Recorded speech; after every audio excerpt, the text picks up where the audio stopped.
Né à Joal au Sénégal en 1906, Léopold Sédar Senghor effectue sa scolarité à Dakar. Il décide de partir à Paris à l'âge de 22 ans pour poursuivre des études supérieures de lettres. Dans le Paris des années 20 et 30, il se sent d'abord isolé, avant de rencontrer et de se lier d'amitié avec l'écrivain et homme politique martiniquais Aimé Césaire et le futur président de la République Georges Pompidou. Il développe à cette époque les idées fondatrices de son travail de poète, écrivain et homme politique. En 1945, il crée la revue L'Étudiant noir avec Aimé Césaire et Léon Gontran Damas. Cette revue est considérée comme l'acte fondateur du mouvement qu'ils appellent la négritude.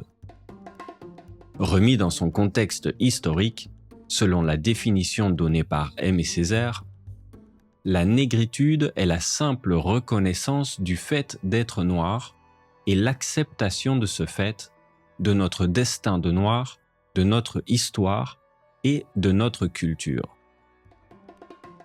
Senghor voulait que la culture africaine soit valorisée et préservée, tout en étant intégrée dans le monde moderne.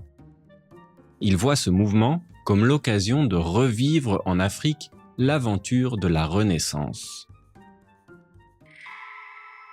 En tant que poète, Senghor se distingue par son utilisation originale de la langue française pour exprimer des thèmes africains. Il écrit, dans Le Retour de l'enfant prodige, « J'ai rêvé d'un monde de soleil dans la fraternité de mes frères aux yeux bleus ».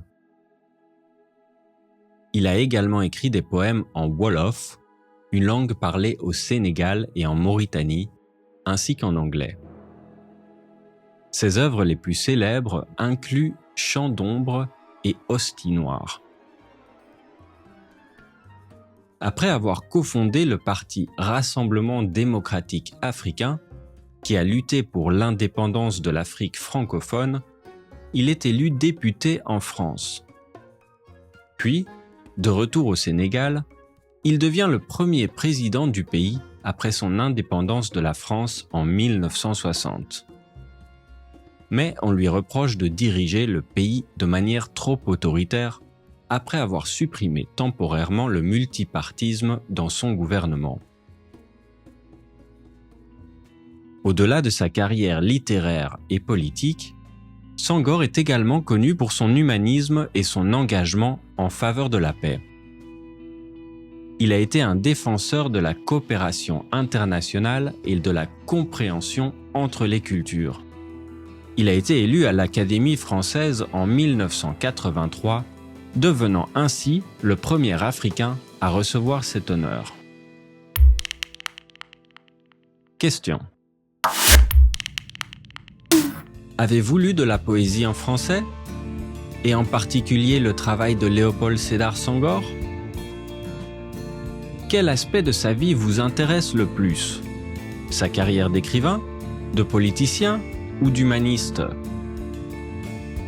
Comment le rapprochement des cultures préconisé par Senghor a évolué après sa mort en 2001?